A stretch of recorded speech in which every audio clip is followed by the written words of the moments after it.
அப்பாவி மக்கள் என்ன செய்யறாங்க, இது வந்து ரசூலுல்லாஹ் சொன்னாங்க, ஏன் எங்க இமாம் இப்படித்தான் சொல்லி வச்சிருக்காரு, இமாம் அபூ ஹனீஃபா அப்படி சொல்லி வச்சிருக்காரு, அவர் தப்பு செய்வாரா, அவர்கிட்ட தப்பு வருமா அப்படிங்கிற அளவுல இந்த நம்பிக்கை வைத்திருக்கிறார்கள். இந்த மக்கள் தெள்ள தெளிவாக புரிந்து கொள்ள வேண்டும். இன்றைக்கு ஒட்டுமொத்த உலகத்திலேயுமே சரி, இமாம் அபூ ஹனீஃபா பெயரால் எழுதி வைக்கப்பட்டிருக்கிற எந்த புத்தகத்திற்கும் அபூ ஹனீஃபா அவர்களுக்கும் எந்த தொடர்பும் கிடையாது. ஒரு தொடர்பு இருந்தாலும் நம்ம ஆதாரம் கேட்போம், அது குர்ஆன்ல இருந்த கருத்தா ஹதீஸ்ல இருந்த கருத்தான்னு கேட்போம், அது வேற. முதல்ல இதற்கும் அவருக்கும் தொடர்பு இருக்குதா? இவர்கள் அபூ ஹனீஃபா பெயரால் மக்களை ஏமாற்றி கொண்டிருக்கிறார்கள், இமாம் ஷாஃபி என்ற பெயரால் மக்களை முட்டாளாக்கி கொண்டிருக்கிறார்கள் என்பதை நாம் தெள்ள தெளிவாக புரிந்து கொள்ள வேண்டும். வரஹ்மத்துல்லாஹி வபரகாத்துஹு. கண்ணியத்திற்குரிய எல்லாம் வல்ல அல்லாஹுவின் நல்லடியார்களே, அல்லாஹுவுடைய தூதர் அவர்களோடு இந்த இறை செய்தியினுடைய வருகை, மார்க்க சட்டத்திட்டங்கள் சம்பந்தமான முடிவுகள் அனைத்துமே முடிவு பெற்றுவிட்டது. இந்த உலகத்திலே மனிதகுலம் எதிர்கொள்ளுகிற எல்லா பிரச்சனைகளுக்கும் இஸ்லாம் அழகான தீர்வுகளை வழங்கி இருக்கிறது. வணக்க வழிபாடுகள், கொள்கை கோட்பாடுகள், கொடுக்கல் வாங்கல், இன்ன பிற சட்டத்திட்டங்களை அல்லாஹுவும் அவனுடைய தூதர் நபிகள் நாயகம் ஸல்லல்லாஹு அலைஹி வஸல்லம் அவர்களும் அழகான முறையிலே நமக்கு காட்டி கொடுத்திருக்கிறார்கள்.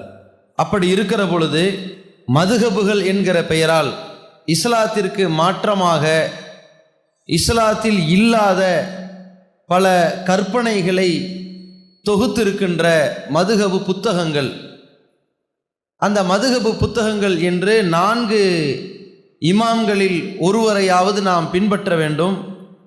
அவர்கள் மார்க்க சட்டத்திட்டங்களை எப்படி வடிவமைத்து கற்றுக் கொடுத்தார்களோ அதை போன்று நாம் மார்க்க விஷயங்களை அமைத்து கொள்ள வேண்டும். அவர்கள் சொன்னது போன்று நம்முடைய வணக்க வழிபாடுகளை அமைத்து கொள்ள வேண்டும். அந்த சட்டத்திட்டங்கள் குர்ஆன் ஹதீஸில் இல்லாமல் இருந்தாலும் பிரச்சனை இல்லை, குர்ஆன் ஹதீஸுக்கு எதிராக இருந்தாலும் பிரச்சனை இல்லை என்ற அளவிற்கு இந்த இமாம்களில் ஒருவரையாவது பின்பற்ற வேண்டும் என்று சொல்லுகிறார்கள்.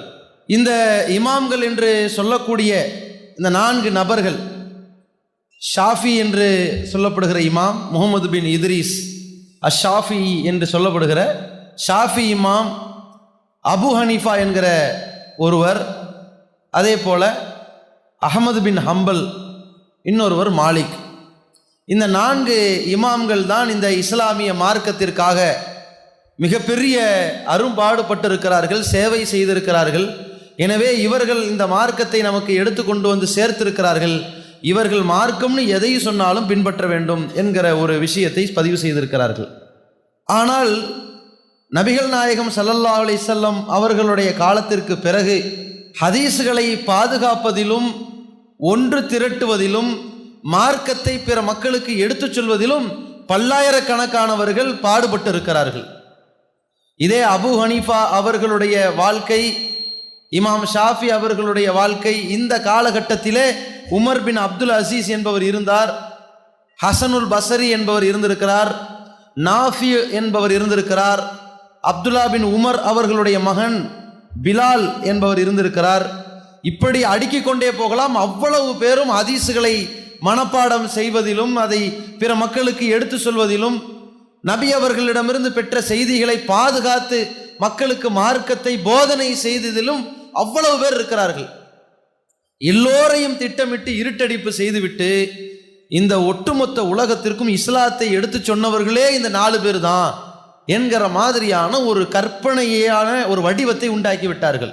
இந்த 4 இமாம்கள் பெயரால் எழுதப்பட்டிருக்கிற புத்தகங்கள் இருக்குல்ல, இதில் அகமது இமாம், மாலிக் இமாம் விடுங்க, ஏன்னா அந்த நம்பிக்கையில் அவர்களை பின்பற்ற வேண்டும் என்கிற செயல் திட்டத்தில் இந்தியாவில் எந்த மக்களும் இல்லை. இந்தியாவிலே வாழக்கூடிய முஸ்லிம்களில் ஒரு சாரார் இமாம் அபூ ஹனீஃபா அவர்கள் மார்க்கம்னு எதை சொல்லி இருந்தாரோ, அவர் பெயரால் எனக்கு மார்க்கம் என்று எது சொல்லப்பட்டிருக்கிறதோ அது குர்ஆன் ஹதீஸ்ல இல்லாவிட்டாலும், குர்ஆன் ஹதீஸை விட கூடுதலாக இருந்தாலும், குர்ஆன் ஹதீஸுக்கு மாற்றமாக ஏறுக்குமாறா இருந்தாலும், இமாம் அபூ ஹனீஃபா பெயரால் சொல்லப்பட்டா நான் கண்ணை மூடிக்கிட்டு பின்பற்றுவேன்னு போறாங்களே, அந்த மாதிரியான நம்பிக்கை 2 சாரார் இருக்கிறார்கள். ஒன்று ஷாஃபி மதுஹபு, இன்னொன்று ஹனஃபி மதுஹபு.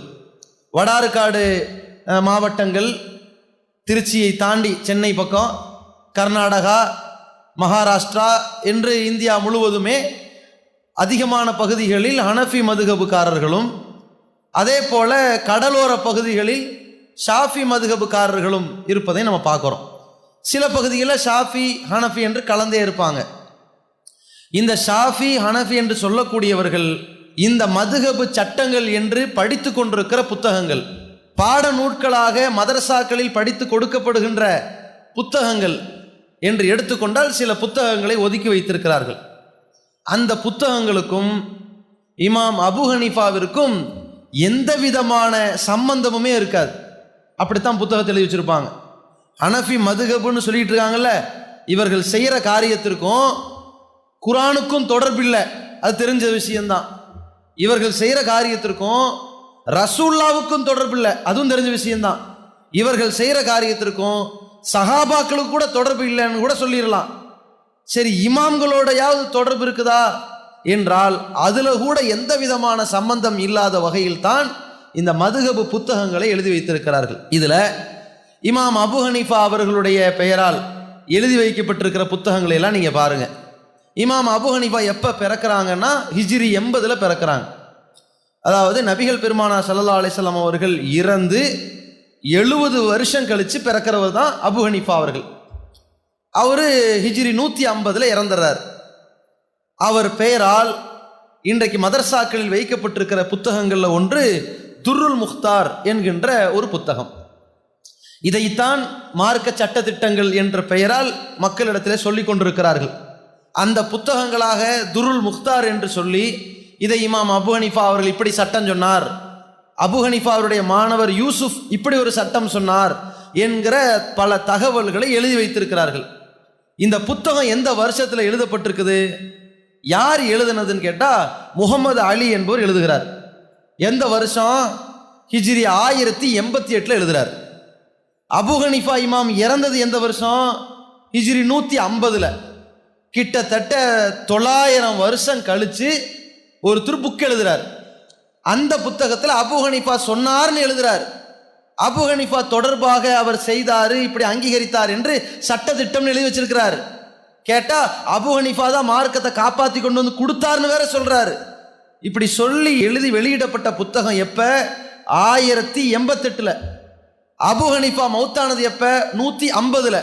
850 900 வருடங்கள் கழித்து ஒரு புத்தகத்தை எழுதி வெளியிட்டு விட்டு இதற்கு அபு ஹனீஃபா சாட்சின்னு சொன்னா ஏற்றுக்கொள்ள முடியுமா?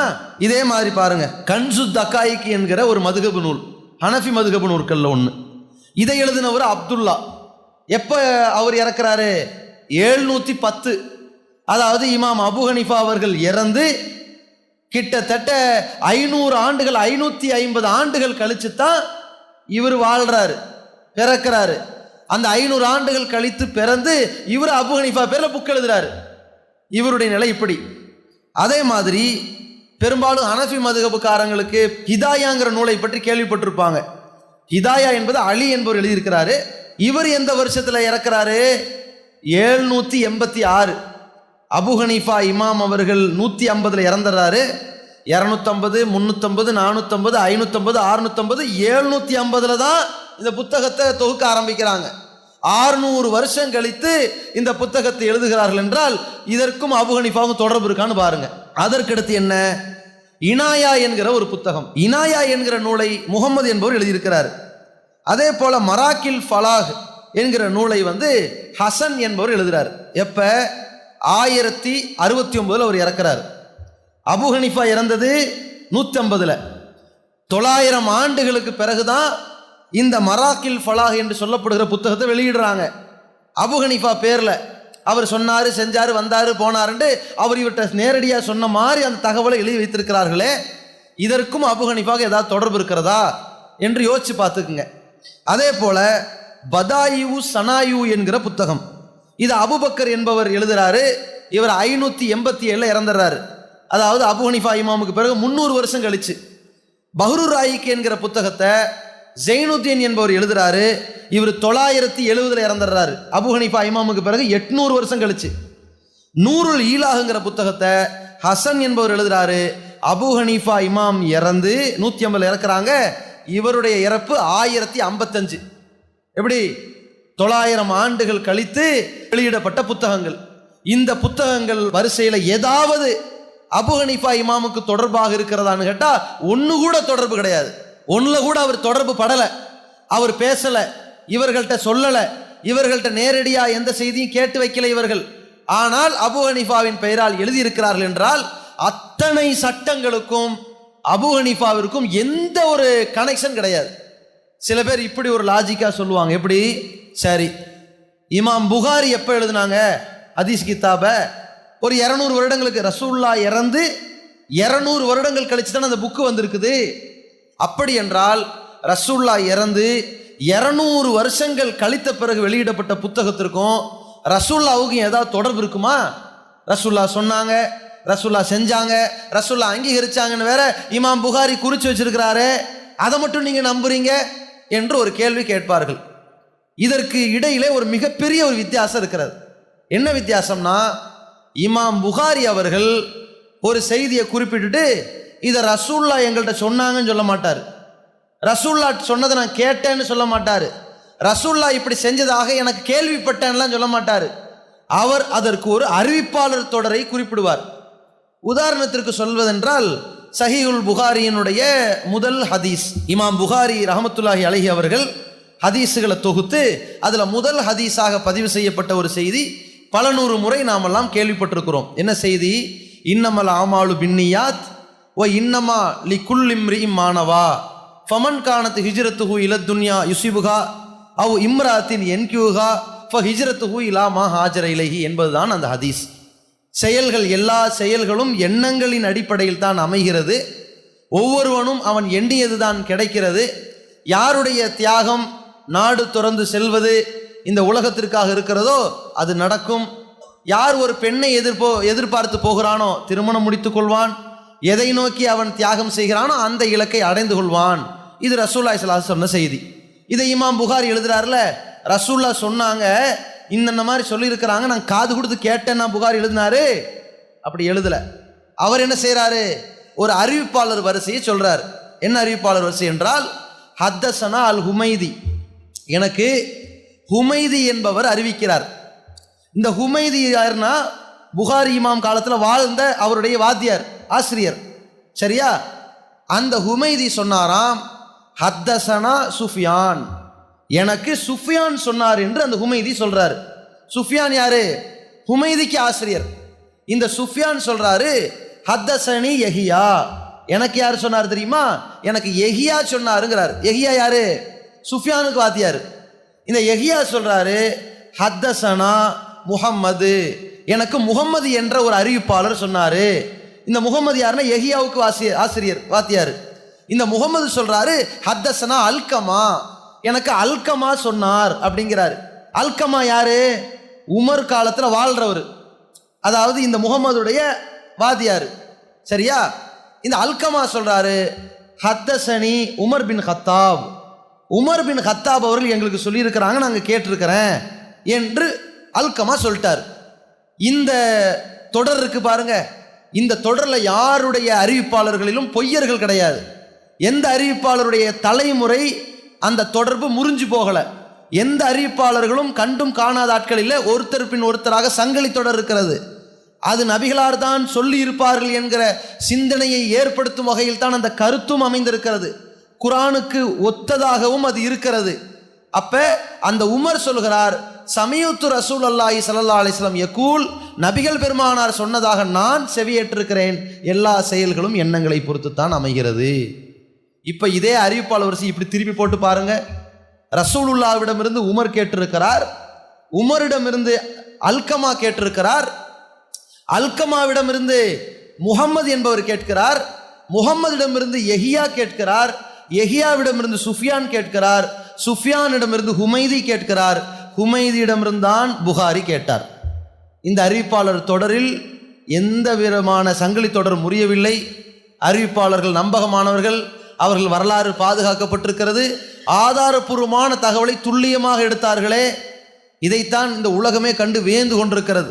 நபிகள் பெருமானார் என்கிற ஒரு மாமனிதர், அந்த மாமனிதருடைய சொல்லையும் செயலையும் அங்கீகார நடவடிக்கைகளையும் இந்த பாதுகாப்பதற்காக, உலகத்தில் எடுத்துரைப்பதற்காக, இந்த ஒரு மனுஷனுடைய வரலாறை சொல்றதற்காக லட்சக்கணக்கான அறிவிப்பாளர்களின் வரலாறை எல்லாம் தொகுத்து வைத்திருக்கிறார்கள்னு சொன்னாங்க.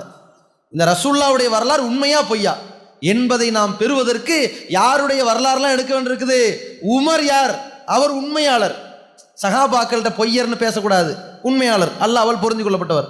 உமருக்கு அடுத்தவர் யார்? அல்கமா. அவர் உண்மையாளரா பொய்யரா? வரலாறு என்ன? எடுத்து பேசு, வரலாறு பேசும். அல்கமா முகமதுட்ட சொன்னாரே, அந்த முகமதுங்கிற அந்த அல்கமாவுடைய மாணவர் யாரு? அதே மாதிரி இந்த முகமது யஹியாக்கு சொன்னாரு, இவர் யாரு? யஹியா சுஃபியானுக்கு சொன்னாரு, இவர் யாரு? இந்த சுஃபியான் ஹுமைதிக்கு சொன்னாரு, அவர் யார்? அவர் தான் புகாரியுடைய ஆசிரியர். இந்த புகார் யாரு? அந்த ஹுமைதுடைய மாணவர். அதான் இந்த ரூட் கரெக்டா இருக்குது. இந்த மாதிரி எந்த ஹனஃபி மதுஹப் புத்தகத்திலாவது அபு ஹனீஃபாவில் இருந்து அவர் மாணவர்லிருந்து அவர் மாணவர்லிருந்து இவர் கிடைச்சதா? இல்லை. அந்த அபு ஹனீஃபாவோடையாவது ஏதாவது நபித்தோழர் சேர்ந்தாரா? இல்லை. அந்த நபித்தோழரோட ரசூலுல்லாஹ் சேர்ந்த மாதிரி ரூட் இருக்குதா? அதுவும் இல்லை. எந்த அளவிற்கு என்றால், இமாம் அபு ஹனீஃபா அவர்களைத்தான் பின்பற்ற வேண்டும் என்று சொல்கிறீர்களே, அப்படி பின்பற்ற வேண்டும் என்றால் அவர் கைப்பட எழுதிய மார்க்க சட்டங்கள், மதுஹப் சட்டங்கள்னு புத்தகம் ஏதாவது இருக்குதா அப்படின்னு சொல்லி ஒரு கேள்வி வருது. 20 ஆண்டுகளுக்கு முன்னாடி கலீல் ரஹ்மான் ரியாஜி என்பவர் தான் தமிழ்நாடு மாநில ஜமாத்துல் உலமாவுடைய முக்கிய பிரமுகர், தலைவராக செயலாளராக பல பொறுப்பில் இருந்தவர். அவர்கிட்ட கேட்குறாங்க. அவர் ஒரு மாத பத்திரிகைக்கு கட்டுரை எழுதி கொண்டிருக்கிறார், கேள்விகளுக்கு பதில் எழுதி கொண்டிருக்கிறார். அவர்கிட்ட கேட்ட உடனே அவர் பதில் சொல்றாரு, அபு ஹனீஃபா அவர்கள் கைப்பட எழுதின எந்த புத்தகமுமே சமுதாயத்தில் கிடையாது, ஏன்னா எல்லாமே அந்த காலத்தில் எரிக்கப்பட்டு சாம்பலா போயிருச்சு அப்படின்னு எழுதிட்டார். சரி, அபு ஹனீஃபா அவர்கள் சம்பந்தமாக அவர் எழுதினது இல்லை, அவருக்கு அடுத்த தலைமுறையினராக 100 வருஷம் 500 வருஷம் 5000 வருஷம் கழிய வேணாம், அடுத்த அவருடைய மாணவர் மாதிரி சந்தித்த மாதிரி யாராவது எழுதின புத்தகம் இருக்கான்னு கேட்டாங்க. அதற்கு அவர் சொல்றாரு, இருக்குது. அபு ஹனீஃபாவிடமிருந்து கேட்டதாக அவர் காலத்தில் வாழ்ந்த ஒரு மாணவர் ஷைபானி என்பவர் ஒரு நூல் எழுதுகிறார், மபுசூத் என்று சொல்லக்கூடிய ஒரு நூல். அந்த நூலில் நான் அபு ஹனீஃபாவிடமிருந்து கேட்டது ஒரே ஒரு செய்தி தான் என்று குறிப்பிடுகிறார். நல்லா புரிஞ்சுக்கணும், ஒட்டுமொத்த உலகத்திற்குமே மார்க்க மேதை, பல்லாயிரம் ஹதீஸுகளை காத்தவர், மார்க்கத்தை பாதுகாத்து அர்ப்பணித்தவர் என்று இவர்களால் சொல்லப்படுகிற ஒரு நபரிடமிருந்து எவ்வளவு செய்தி எடுத்திருக்கிறார்? ஒரு செய்தி. என்ன செய்தி? நபி அவர்கள் ஒழு செய்கிற பொழுது கைகளை 3 முறை கழுவுவார்கள், வாயை 3 முறை கொப்பளிப்பார்கள், மூக்கை 3 முறை சுத்தம் செய்வார்கள், முகத்தை 3 முறை கழுவுவார்கள். இப்படி செய்தி முடிந்த உடனேயே அவரிடம் கேட்கப்படுதாம். யார்கிட்ட? அபு ஹனீஃபா அவர்கள்ட்ட. 2 வாட்டி செய்யலாமா? 2 வாட்டி செய்யலாம், அப்படி இருக்கிறது. 1 வாட்டி செய்யலாமா? 1 வாட்டி செய்யலாம், இருக்கிறது. இந்த ஒரே ஒரு செய்தி தான் அபு ஹனீஃபாட்ட இருந்து நான் நேரடியாக கேட்ட செய்தி அப்படின்ட்டாங்க. ஆனால் அந்த ஹதீஸை கூட நம்ம ஏற்றுக்க முடியாது. ஏன்? அபு ஹனீஃபா அவர்கள் எந்த சஹாபிட்டு இருந்து கேட்டாங்க, அந்த சஹாபி ரசூலுல்லாஹ்வை எந்த கட்டத்திலிருந்து செவியேற்றார்கள், நம்ம ஆதாரம் தேடணும். அதை விடுங்க. ஆனால் இதே தொடர்பான செய்திக்கு பல ஆதாரப்பூர்வமான ஹதீஸுகள் இருக்குது. அதனால் நம்ம அந்த செயல் திட்டத்தை நம்ம ஏற்றுக்கிட்டோம். ஒழு செய்யும்போது 3 வாட்டி 2 வாட்டி 1 வாட்டி உறுப்புகளை கழுவுறான்னு தெரிஞ்சுக்கிட்டோம். ஆனால் இந்த அபு ஹனீஃபா அவர்கள் தான் இந்த ஒட்டுமொத்த உலகத்திற்குமே மார்க்க சட்டத்தை தொகுத்து வழங்கியவர். குர்ஆன் ஹதீஸ் நமக்கு புரியாது, புரிய வைத்தர்கள் என்றார்களே, அந்த புரிய வைத்தவரிடமிருந்து பெறப்பட்ட செய்தி ஒன்று தான். அப்போ ஒட்டுமொத்த உலகத்திற்கும் பலதரப்பட்ட சட்டங்களை சொல்லிக் கொடுப்பதாக சொல்லிக் கொண்டிருக்கிற இந்த மதுஹப் புத்தகங்கள் எதற்குமே அபு ஹனீஃபாவிற்கும் எந்த தொடர்பு கிடையாது என்பதை முதல்ல அழுத்தம் திருத்தமாக மனதில் பதிவு செய்து கொள்ள வேண்டும். 2வது, இப்போ ஷாஃபி இமாம் இருக்காங்க இல்லையா, அவர்களுடைய நிலைமையை பாருங்க. அந்த இமாமை பின்பற்றுவதாக சொல்லக்கூடியவர்கள் ஒரு மிகப்பெரிய அதிக பிரசங்கத்தனம் ஒன்று இருக்கிறது. என்ன? அபு ஹனீஃபா அவர்களை பின்பற்றுவதாக சொல்லக்கூடியவர்கள் அவருக்கு தொடர்பில்லாத பல புத்தகங்களை எழுதி வைத்திருக்கிறார்கள். சரியா? 500-600 வருஷம் கழிச்சு.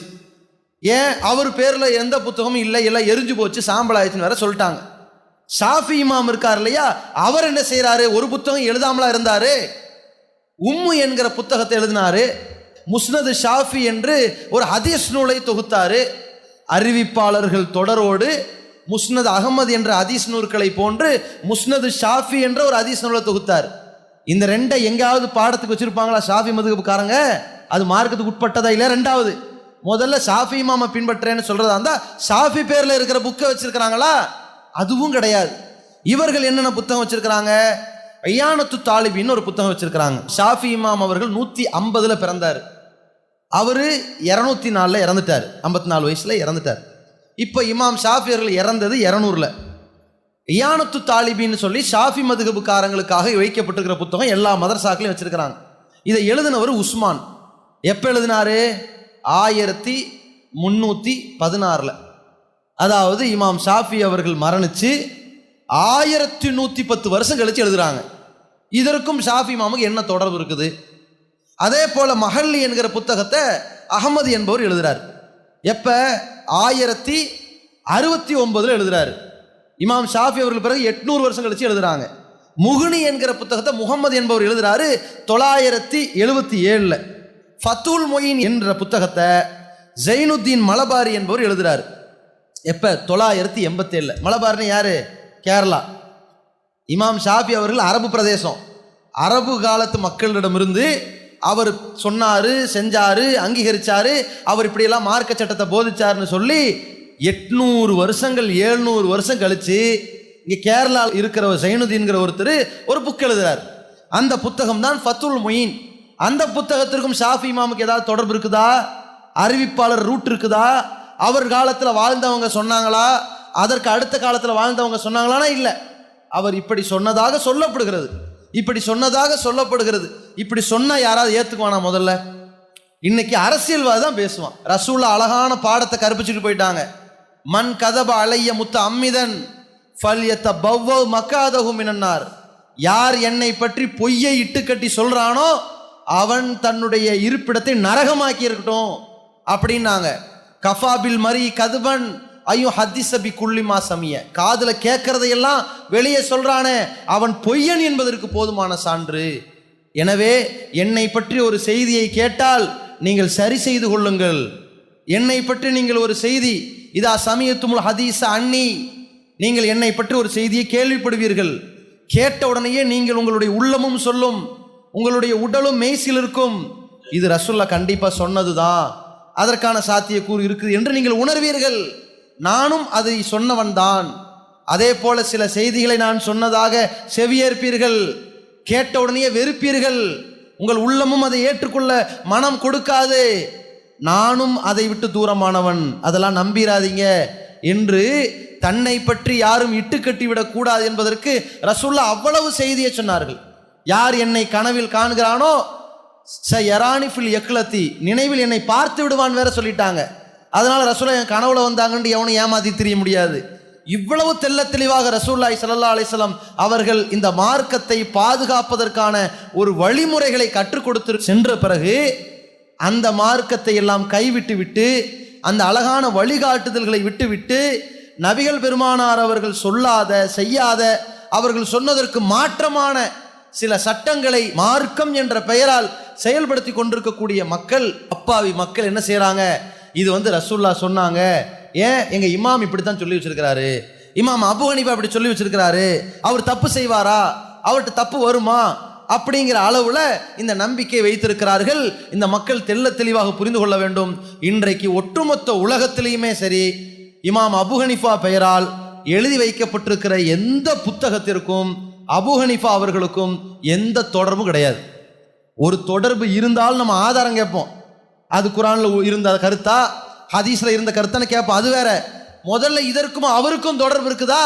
இவர்கள் அபு ஹனீஃபா பெயரால் மக்களை ஏமாற்றி கொண்டிருக்கிறார்கள், இமாம் ஷாஃபி என்ற பெயரால் மக்களை முட்டாளாக்கி கொண்டிருக்கிறார்கள் என்பதை நாம் தெள்ள தெளிவாக புரிந்து கொள்ள வேண்டும். அதே போல இப்ப இமாம்கள் இருக்காங்க இல்லையா, அவர்கள் பேரால எழுதியிருக்கிறாங்கல்ல, அவர்கள் பேரால அரசல் புரசலா சில தகவல்களை எழுதியிருப்பாங்க. அவர் இப்படியும் சொல்லியிருக்கிறாரு, இமாம் ஷாஃபி இந்த கருத்தையும் சொல்லியிருக்கிறாரு, இமாம் அபு ஹனீஃபா இந்த கருத்தையும் சொல்றாருன்னு சொல்லி சில தகவல்களை இவர்களே இந்த புத்தகத்தில் எழுதியிருக்கிறாங்க.